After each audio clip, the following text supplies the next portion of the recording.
기대하는 마음으로 이 시간 왔사오니 주께서 이 시간 저희들의 마음에 하나님의 예비하신 넘치는 평강과 기쁨으로 가득 부어 주시옵소서. 저희들만 두지 마시고 시간 예배 가운데 자정하셔서 우리의 마음에 하나님의 뜻을 밝히 알게 하시고 하나님이 원하시고 바라시는 그 수준까지 거룩함에 이르는 그런 예배 시간이 될 수 있도록 하나님 인도하여 주시옵소서. 아멘. 아버지 하나님 우리들을 택하시고 불러주심으로 인하여서 하나님의 자녀로 지금까지 살며 주님 안에서 호흡하며 기도하고 계신 하나님 감사합니다. 주님께서 그 부르심에 그 목표를 저희들이 알게 하시고 목적을 알게 하시어서 한시라도 이 구원의 놀라운 구원 계획을 하나님 놓치지 말게 하시고 주께서 우리를 부르신 그 구원은 하찮은 것이 아니요 하나님 너무나 값지고 놀랍고 위대한 그 구원임을 저희들이 알게 하시어서 이 구원의 감격을 놓치지 않고 살아갈 수 있도록 하나님 인도하여 주시옵소서. 그래서 하나님의 손으로 우리가 살아갈 때 늘 하나님께 영광을 돌리게 하시고 우리가 참으로 우리 마음 가운데 세상한 것들로 참으로 채워졌다면 그 모든 것들을 다 죽게 내려놓고 오직 하나님을 사랑하고 하나님을 흠양하는 그런 놀라운 마음들로 가득 채워 주시옵소서. 아멘. 하나님 시시각각 변해가는 오늘 혼란의 시대에 너무나 급속히 변하는 시대에 살고 있는 저희들 하나님 예배하는 것을 후차원으로 두고 사람이 하나님 위에 서서 영화를 이루고자 하는 그러한 시대를 살아가는 저희들이오니 그러한 미혹의 것들에 우리가 마음을 빼앗기지 않도록 하여 주시옵소서. 그래서 하나님께서 우리에게 이 어렵고 힘든 시대에 하나님의 말씀으로 더욱 무장하게 하시고 주님의 말씀으로 저희가 단단해져서 그 어떤 유혹과 그 어떤 핍박과 그 어떤 고난에서도 저희가 하나님의 자녀로 능히 살 수 있도록 하나님 저희를 전후 좌우에서 붙드시고 성령께서 저희들의 삶을 주관하시고 인도하여 주시옵소서. 아멘. 이 시간도 주님 말씀을 대언하신 목사님을 주님 붙들어 주시고 하나님의 말씀 가운데 저희들 알지 못했던 하나님을 더욱더 아는 귀한 시간 되게 하여 주시옵소서. 아멘. 이 시간도 전 방방곳곳에 드려지는 교회마다 하나님 성령으로 함께 하시고 하나님 그저 형식적으로 드려지는 예배가 신령과 진정으로 하나님 안에서 드려지는 예배가 되게 하시고 저 본토 땅에서도 동일하게 드려지는 예배 가운데 하나님 성령 임하여서 하나님 어서 속히 저 본역에도 자유롭게 찬양하며 자유롭게 예배드리며 저 본역 땅이 참으로 지금 드려지는 교회마다의 그 예배와 찬양을 통해서 그 어둠의 것들이 어둠의 세력들이 다 굴복되는 역사를 하나님께서 허락하여 주시옵소서. 아멘. 모든 말씀 감사드려요. 예수님 이름으로 아멘. 우리 하나의 말씀 마태복음 6장입니다. 말씀 마태복음 6장 9절부터입니다.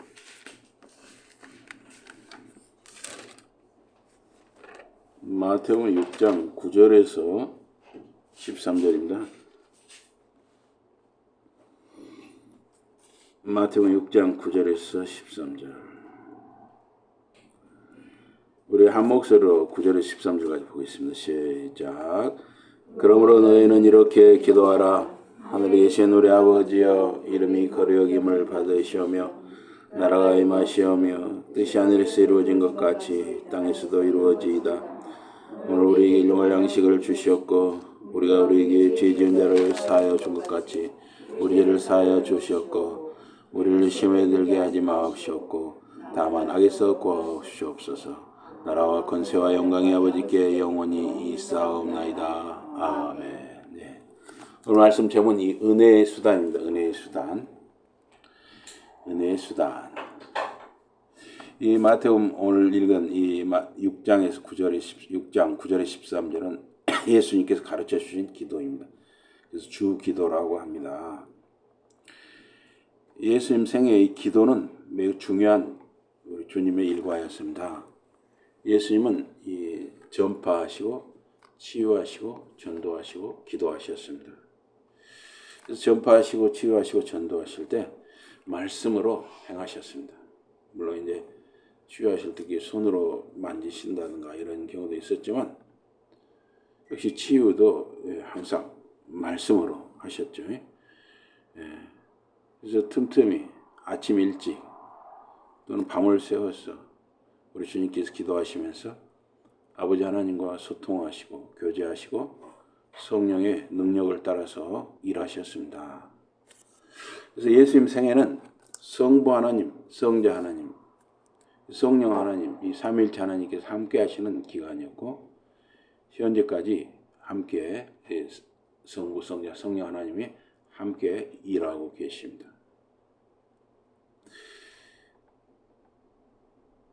이 은혜의 수단은 하나님께서 성도들이 그리스도를 닮아가며 성장하도록 제정하신 일반적인 방법들입니다. 그래서 이 은혜의 수단은 성경을 읽고 공부하고 또 기도하고 교회 예배에 참여하며 복음을 전하고 주어진 자리에서 예수 신자의 삶을 사는 것입니다. 바울 사도는 항상 복종하여 두렵고 떨림으로 우리의 구원을 이루라. 빌립보서 2장 12절 13절에서 당부했습니다. 빌립보 교인들에게 또 우리에게 당부했습니다. 그래서 이 웨스트민스터 대요리 문답 1문은 사람의 제일되며 가장 높은 최고의 목적이 무엇입니까? 그 답은 사람의 제일되며 가장 높은 최고의 목적은 하나님을 영화롭게 하고 영원토록 그를 온전히 즐거워하는 것이다. 그래서 우리 사람이 왜 사느냐? 바로 하나님의 영광을 위해서 살고 하나님 안에서 우리가 기뻐하고 즐거워하는 것이다. 것입니다. 사람이 하나님의 영광을 위해서 살려면 은혜를 받아야 합니다. 그 은혜를 받는 방편이 바로 말씀과 기도와 성례입니다. 성례는 세례와 성찬을 말하죠. 구약과 신약 성경이 하나의 말씀이고 신앙의 유일한 규범입니다. 우리의 신앙생활의 기준이 바로 신구약 성경 말씀이죠. 하나님의 진노와 저주를 피하는 것은 죄에서 구원받아야 하는 것입니다. 하나님의 진노와 저주를 피하기 위해서 말씀, 성례, 기도라는 은혜의 수단을 우리에게 주셨습니다. 우리를 구원하는 분은 예수 그리스도이십니다. 그래서 웨스트민스터 소요리 문답 이 88문에 보면 그리스도께서 우리에게 지속적으로 구속이라는 것은 구원과 제사함이죠. 구속의 유익들을 전달해 주시는 수단이 무엇입니까? 라고 묻고 있어요. 그 답은 그리스도께서 우리에게 구속의 유익들을 전달해 주시는 외적이고 일반적인 수단에는 말씀과 성례와 그리고 기도가 있다 그랬습니다.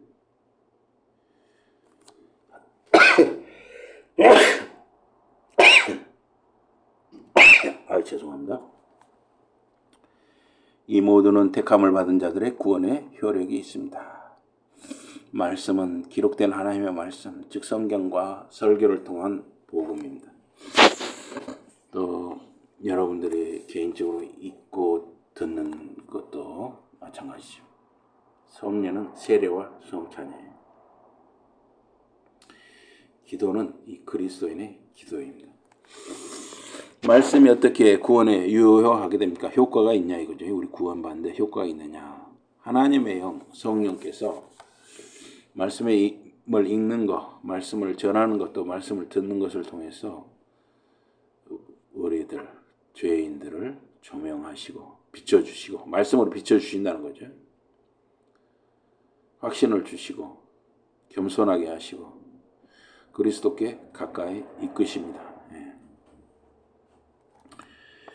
왜 가정에서도 하나님의 말씀을 읽어야 합니까? 우리가 이 단톡방에 이렇게 말씀을 읽고 올리는 굉장히 중요하고 참 하나님 보시기에 참 아름다운 일인데 가족이 인간 사회의 기초 단위이기 때문에 가정이 하나님의 은혜 언약의 기본 단위인 것입니다. 하나님의 언약 백성의 몸이 세대와 세대로 이어지는 것은 이 기독교 가정을 통해서 가능한 것입니다. 그래서 이 결혼이라는 건 굉장히 중요한 것이에요. 믿음의 사람들끼리 가정을 이루는 건 굉장히 중요한 것입니다. 부모와 자녀들 모두 이 은혜 언약의 참여자인 것입니다. 우리 인류의 첫 부모 아담과 하와는 로봇이 아니라 자유의지를 가지고 스스로 생각하고 결정하도록 이렇게 지으셨습니다. 그래서 그들이 선택하도록 하신 것이에요. 그들은 사탄의 유혹을 받아서 금지된 열매 선악과를 먹었고 하나님의 계명을 범해서 타락했습니다. 이 죄라는 것은 무엇입니까? 웨스트민스터 대율입니다. 24문이에요. 죄란 이성적인 피조물, 그러니까 스스로 생각하는 우리 사람이죠. 자유의지를 가진 사람. 또 이 피조물이라고 할 때는 사람뿐만 아니라 천사도 들어갑니다. 그래서 죄란 이성적인 피조물, 즉 천사와 인간에게 규범으로 주어진 하나님의 어떤 법이라도 부족하게 준행하거나 불복하는 것입니다. 죄를 지은 건 사람뿐만 아니라 이 천사도 죄를 지었다는 것이죠. 천사는 다 죄를 지은 건 아니고 일부가 그런 거죠. 하나님께서 인류와 맺은 이 첫 언약은 생명 언약 또는 행위 언약입니다. 그래서 선악과를 먹지 말라 할 때 이것은 행위 언약이 되는 것이죠. 또 생명 언약이 되는 거예요. 순종하면 영원한 생명을 얻으니까. 하나님께 순종하면 영원한 생명을 얻기 때문에 생명 언약입니다. 은혜 언약은 두 번째 아담, 우리 주님 예수 그리스도와 맺어졌습니다. 또한 그리스도 안에서 모든 선택된 자들과도 맺어졌습니다. 그래서 은혜의 언약은 세상이 창조되기 전에, 즉 영원 전에 성부 하나님과 성자 하나님 사이에 맺어진 것입니다. 에베소서 1장 4절을 보니까 하나님께서는 우리를 사랑하셔서 세상이 창조되기도 전에 그리스도 안에서 우리를 택하셨습니다. 그것은 우리가 하나님 앞에서 거룩하고 흠잡을 데 없는 백성이 되게 하시려는 것이었습니다. 우리가 택함 받은 것은 영원 전부터 택함 받았다는 것이에요. 하나님께. 그래서 은혜 언약은 행위 언약 이전에 이미 세워졌다는 것입니다. 행위 언약이 깨졌죠. 첫사람 아담을 통해서 이 행위 언약이 깨졌어요. 그 후에 이 은혜의 언약이 인류에게 계시되었습니다. 그래서 이 은혜의 언약이 인류에게 처음 계시된 것은 타락 직후에 뱀에게 하신 하나님의 말씀 가운데 계시되었습니다. 창세기 3장 15절에 하나님께서 여자의 후손, 즉 그리스도께서 궁극적으로 뱀, 즉 사탄과 사탄의 왕국을 멸하실 것을 약속하셨어요. 이것이 이제 은혜의 언약의 계시의 시작이죠. 하나님의 은혜는 죄로 인한 하나님의 진노와 저주를 받아야 할 자들에게 베푸시는 하나님의 사랑과 은총인 것입니다. 이 은혜의 언약은 구약에서 약속, 예언, 제사, 할례, 유월절, 그리고 기타 여러 표상과 신탁들에 의해 시행되었습니다. 그들은 모두 앞으로 오실 그리스도를 예표했습니다. 이 표상이라는 것은 다윗 하면 정복의 왕 이런 걸 표상이라고 해요. 또 솔로몬 하면 평강의 왕 이런 걸 표상이라고 합니다. 또 멜기세덱은 대제사장 표상, 모세는 선지자, 다 그리스도를 예표했던 것입니다. 예수님의 삶은 기도하는 일에 집중하셨습니다. 기도는 우리가 구하고 생각하는 모든 것보다 더 능히 행하시는 하나님 일에 함께 할 수 있는 기회입니다. 그러니까 우리 은혜의 수단은 말씀과 성례, 세례와 성찬과 기도라고 그랬죠. 누가복음 18장 1절에서 8절에 보니까 예수님의 기도에 대한 가르침입니다. 이 연약한 과부, 이 힘없는 이 과부가 억울한 일을 당해서 재판관을 찾아가 호소를 합니다. 그 재판관은 불의한 사람이었어요. 돈을 받아야만 움직이는 사람이었습니다. 그 가난한 과부는 자신의 억울한 사정을 해결해 달라고 날마다 그 재판관을 찾아갔습니다. 나중에 그 재판관 너무나 귀찮아서 아이고 너무 귀찮다. 내가 귀찮아서 그 여자 어떻게 좀 문제를 해결해야겠다. 이렇게 된 것이죠. 예수님께서는 이 이야기를 하시면서 우리가 끈질기게 기도하면은 하나님께서 우리 기도를 들으신다 하는 것을 깨우치셨습니다. 여러분 각자가 믿음을 가지고 하나님께 힘써 기도하는 일은 중요한 것입니다.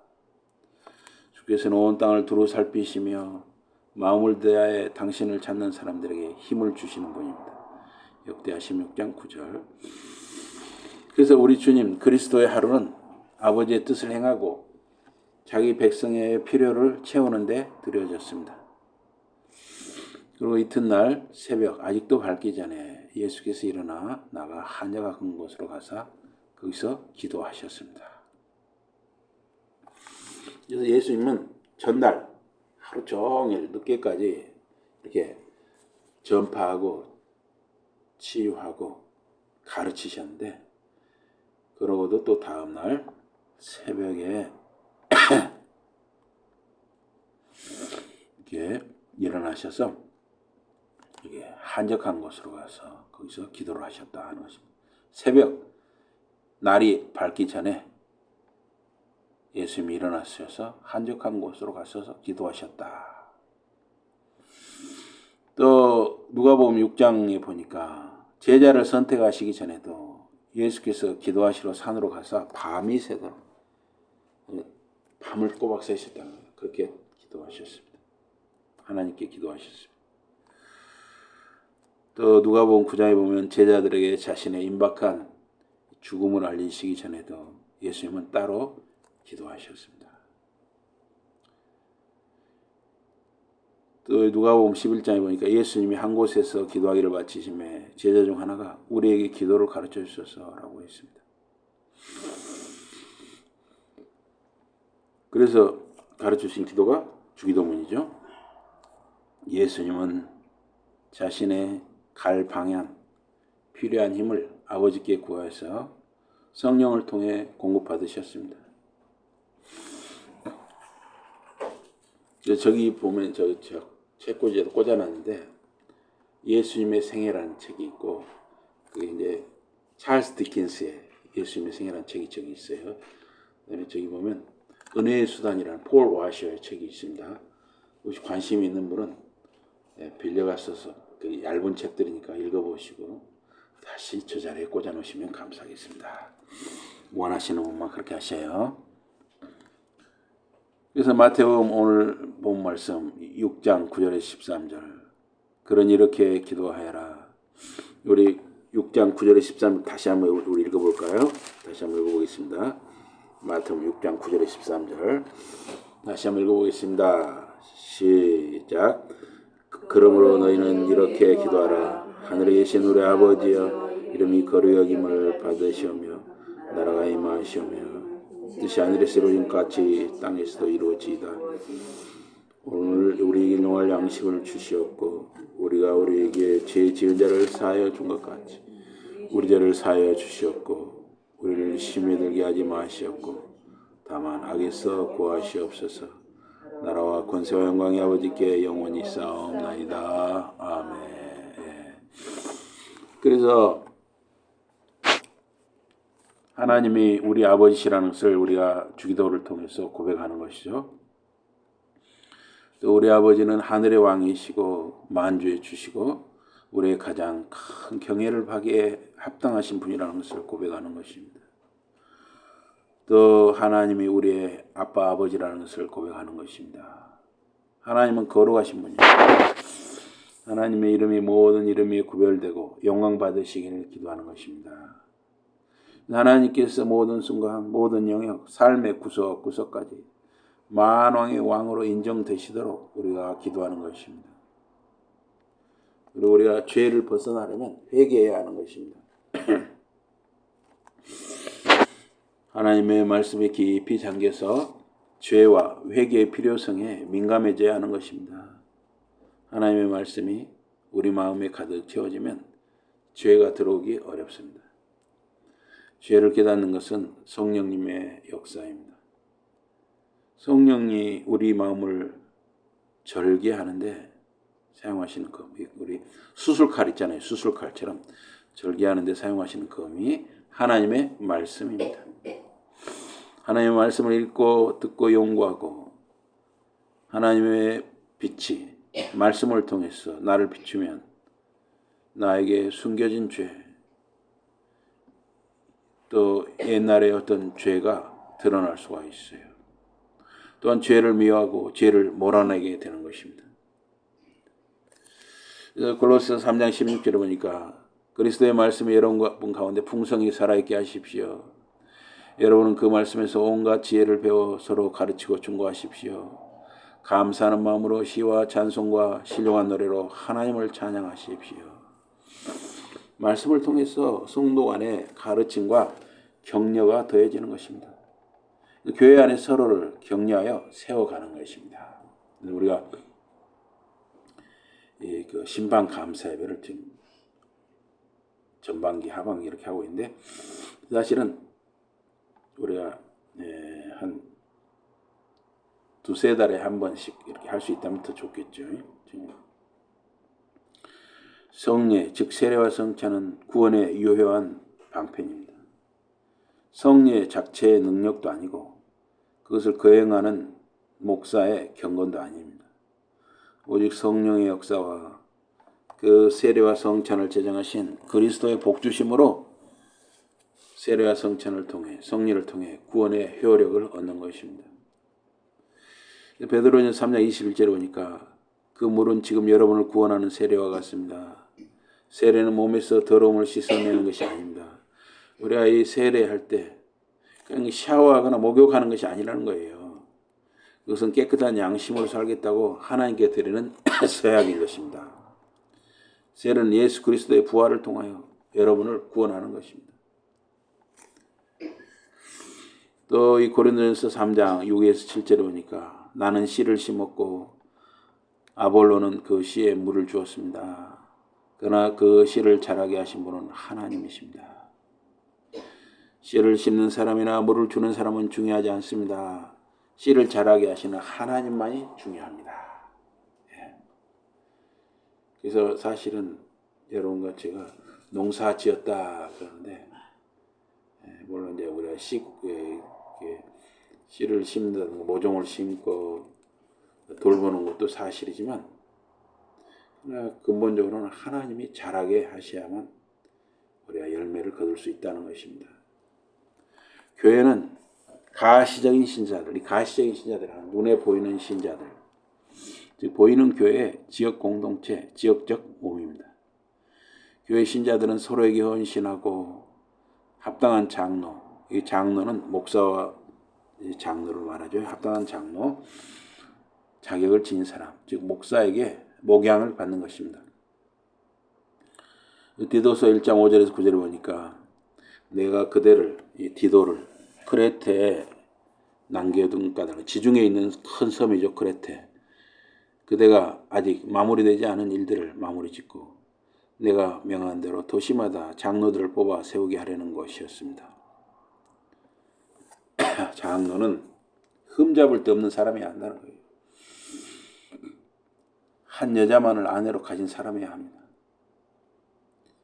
그의 자녀들은 믿는 사람들이어야 하고 방탕하다거나 순종하지 않는다는 비난을 받아서는 안 됩니다. 그게 장로의 자격이라는 거죠. 그래서 이렇게 장로의 자격으로 보면 정상적인 가족을 이루고 있느냐, 이걸 굉장히 중요하게 보죠. 그래서 우리나라도 세계적으로 현재 성적인 그 음란, 아주 대수롭지 않게 여기는 그런 게 있고, 또 참 인터넷이라든가 뭐 쇼츠라든가 이 텔레비 이런 거 보면 참 너무 참 더러운 그 행동이 자연스럽게 이렇게 놀이처럼 보여줄 때 아유 걱정스러워요. 우리 손자들도 그런 걸 보면서 잘한다는 게 참 두렵습니다. 어쨌든 이 장로의 자격으로서 가장 중요한 것이 정상적인 가족을 이루느냐. 이게 바로 교회 지도자의 자격이라는 것이죠. 감독은 하나님의 일을 관리하는 사람으로서 흠잡을 데가 없는 사람이어야 합니다. 그는 거만하지 않고 쉽게 화를 내지 않으며 술을 즐기지 않으며 다투기를 좋아하지 않아야 합니다. 그리고 부당한 이득을 쫓아서도 안 됩니다. 오히려 손님을 잘 대접하고 선을 사랑하고 조심스러우면서 듬직하고 올바르고 경건하고 자기 자신을 다스릴 줄 알아야 합니다. 그리고 그는 자기가 배운 진실된 말씀을 굳게 지키는 사람이어야 합니다. 그래야 건전한 가르침으로 사람들을 격려하고 그 가르침에 반대하는 사람들을 책망할 수 있을 것입니다. 그래서 이 감리교회 같은 데는 이 감독을 또 따로 세우죠. 목사 있고 따로. 근데 사실은 이 장로와 감독은 우리 장로교에서는 같은 직분으로 이렇게 본다. 이렇게 보면 되겠습니다. 또한 합당한 자격을 지닌 집사의 섬김을 받습니다. 그래서 안수 집사를 세울 때도 이런 합당한 자격을 가져야 돼요. 디모데전서 3장 8절에 14절에 보면 마찬가지로 집사들도 신중하며 한 입으로 두 말을 하지 않으며 술을 좋아하지 않고 돈을 탐내지 않는 사람이어야 됩니다.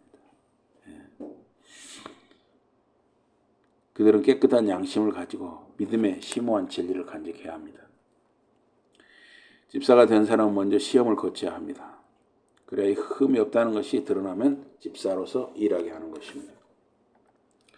마찬가지로 여자들도 신중하고 남의 흉을 보지 않고 절제하고 모든 일에 성실한 사람이어야 합니다. 그래서 이것이 이제 그 교회에서 그 집사 권사의 우리 여자 권사의 기준이라고도 할 수 있겠습니다.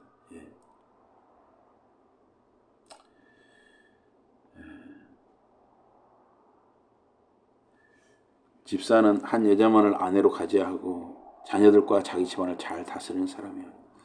교회 지도자로서 정상적인 가족, 정상적인 믿음의 가족을 세우는 거, 이걸 굉장히 중요하게 성경은 말하고 있습니다.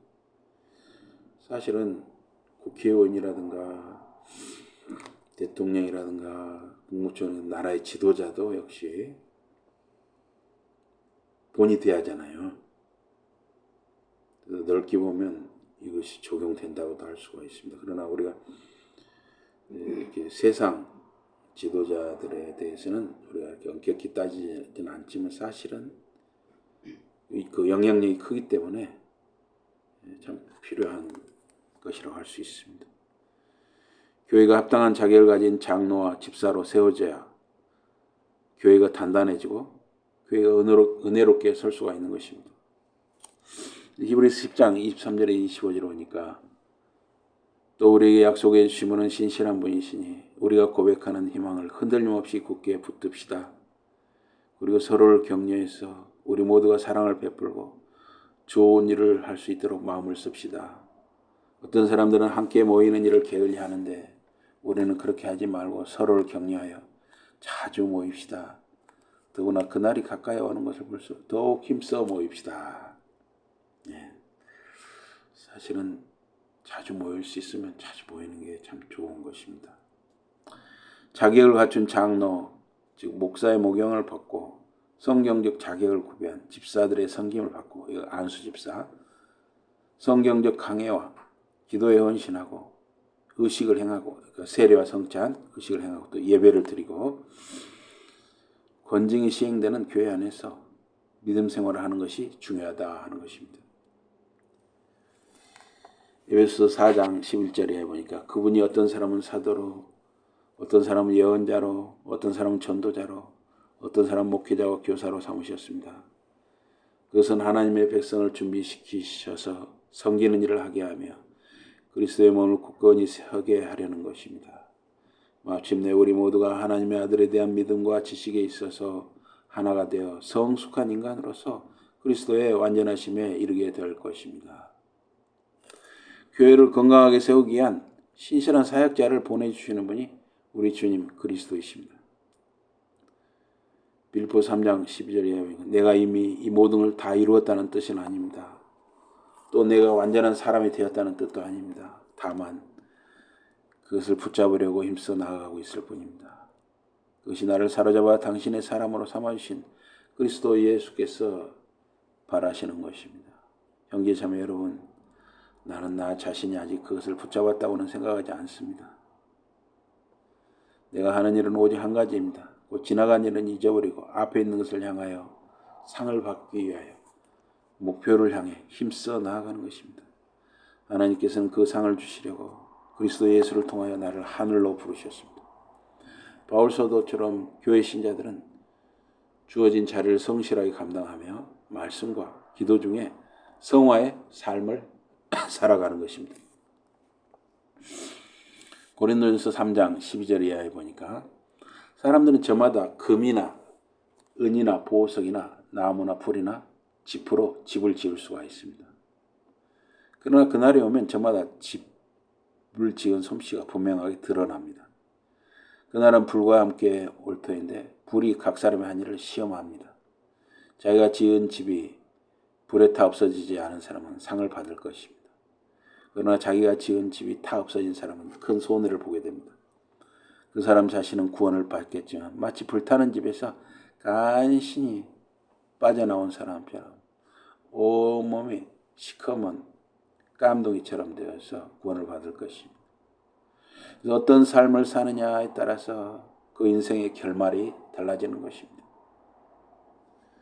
성경과 기도와 회개와 죄 고백은 성도의 성화를 돕는 은혜의 수단입니다. 그리스도인들이 삶에서 겪는 어려움의 근본 원인은 육신, 세상, 그리고 마귀입니다. 우리 삶에 성령을 거스르는 욕망, 성령에 반하는 싸움이 있습니다. 바울은 갈라디아 교회에 다음과 같이 썼습니다. 갈라디아서 5장 17절에 우리의 이기적인 본성은 성령을 거스르는 것을 바라고 성령께서는 우리의 이기적인 본성을 거스르는 것을 바라십니다. 여러분이 하고 싶어하는 일을 할 수 없게 하려고 이 둘이 서로 맞서 싸우고 있습니다. 그러나 여러분이 성령께서 인도하시는 대로 따르면 여러분은 율법의 지배를 받지 않습니다. 신자를 어렵게 하는 것은 육신의 싸움입니다. 야고보는 각 사람이 시험을 받는 것은 자기 욕심 때문이라고 그랬습니다. 우리는 말씀과 기도로 그 시험을 이길 수 있습니다. 예수님은 광야에서 시험을 당하실 때 다음과 같이 말씀하셨습니다. 예수께서는 이렇게 대답하셨습니다. 성경에 이렇게 쓰여 있다. 사람은 빵으로만 사는 것이 아니라 하나님의 입에서 나오는 모든 말씀으로 사는 것이라. 물론 우리에게 이 빵도 필요합니다. 그런데 더 근본적으로 중요한 것은 하나님의 입에서 나오는 말씀으로 살자는 것이죠. 우리에게 빵이 필요하다는 것도 사실이에요. 예수님은 신자의 삶에 성경이 절대적 중심이 된다는 사실을 증거하셨습니다. 바울 사도는 디모데에게 다음과 같이 편지했습니다. 그대는 진리의 말씀을 바르게 가르치고 부끄러울 것 없는 일꾼으로 하나님께 인정받도록 최선을 다하라. 진리의 말씀, 성경을 잘 알고 가르칠 수 있는 수준에 이르도록 해야 합니다. 여러분도 여러분의 자녀들, 자손들을 가르칠 수 있는 수준이 돼야죠. 시편 기자는 이렇게 기록했습니다. 내가 당신께 죄를 짓지 않으려고 당신의 가르침들을 마음 깊이 새겼습니다. 주님의 말씀이 마음에 있으면 자신을 죄에서 지킬 수 있는 것입니다. 바울 사도는 고린도 교인들에게 다음과 같이 썼습니다. 우리가 무슨 일을 하든지 그것은 그리스도의 사랑이 우리를 휘어잡고 있기 때문입니다. 우리는 그리스도 한 분께서 모든 사람을 위해 죽으셨다고 믿기 때문에 어떤 의미에서 우리 모두 죽었다고 믿습니다. 그리스도께서 모든 사람을 위해 죽으신 것은 살아있는 사람들이 이제부터는 자기들 스스로를 위해 살지 않고 자기들을 대신하여 죽으셨다가 살리심을 받은 그분, 우리 주님 예수 그리스도를 위하여 살게 하려는 것입니다. 이제 신자는 그리스도 예수를 위해 사는 것입니다. 그리스도를 위해 사는 신자는 말씀과 기도의 균형과 조화를 이루어야 하는 것입니다. 말씀에 치우치는 것도 그렇고 기도에 치우치는 것도 그렇고 말씀과 기도가 균형과 조화를 이루어야 하는 것입니다. 주께서 우리에게 가르치신 기도, 주기도문은 우리에게 기도의 바른 자세를 가르칩니다. 하나님께 대한 친숙함과 경외함의 균형입니다. 아버지처럼 가깝지만 하늘의 왕, 만주의 주로 높임받아 마땅하신 분입니다. 말씀과 기도의 균형을 통해서 각자 주어진 자리를 성실하게 감당하는 것은 신자에게 가치 있고 중요한 삶입니다. 은혜의 문을 열고 들어가 은혜를 누리는 수단은 말씀과 기도와 성례와 성도의 교제입니다. 주님 은혜 안에서 그리스도를 위해 살아가는 저와 여러분과 자녀들, 자손들의 삶이 되기를 주님 이름으로 축복합니다. 아멘. 기도하겠습니다. 하나님 아버지, 우리가 신자로 살아가는 데 있어서 참으로 은혜의 수단, 은혜를 얻는 은혜의 문을 준비해 주신 것을 감사합니다. 말씀을 우리에게 주시고 기도할 수 있게 하시고 세례와 성찬을 허락하여 주신 것을 감사합니다. 또 교회를 통해서 예배와 교제가 있게 하신 것을 감사합니다. 서로 저희들과 저희들의 자녀들 자손들이 이러한 삶을 살아가게 하여 주시옵소서. 예수 이름으로 감사 기도드리옵나이다. 아멘.